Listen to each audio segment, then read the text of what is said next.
All right, guys, video part two. Um, as I was saying before, though, it wasn't very often that I was getting super clear, super direct responses like I have been lately.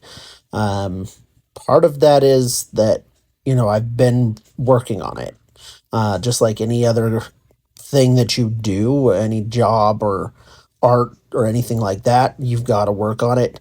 Um, and working on that kind of stuff is a little bit different. Obviously, you've got to do a lot of self digging, a lot of connection work, and really a lot of listening. And sometimes that's not the easiest thing to do.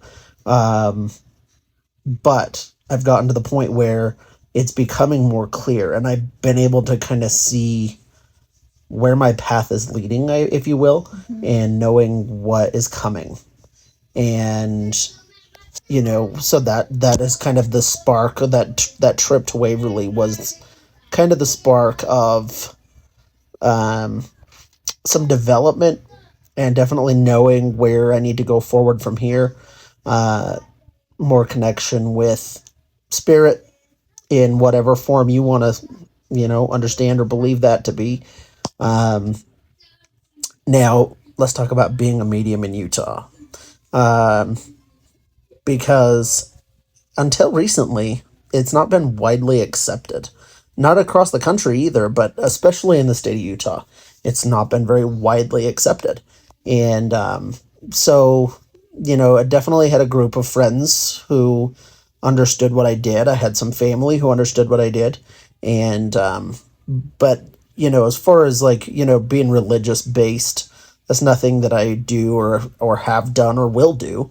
Um, I don't think you really can get a lot of benefit personally. I mean, other people have, but personally, I don't get a lot of benefit from a religious standpoint. Um, there are definitely ways of handling things, and there are definitely processes that need to be followed. Um, and there's a lot of questions that come up around investigating and being a medium and what it's like to investigate as a medium. And, I have just as much fun investigating without my abilities as I do with them. I go in sometimes with a shield and say, I want to experience this like anybody else. And, and so that's can be a lot of fun too. And I'll do another video on investigating and things that we've experienced. I'm definitely going to do a series on Waverly. So stay tuned for that.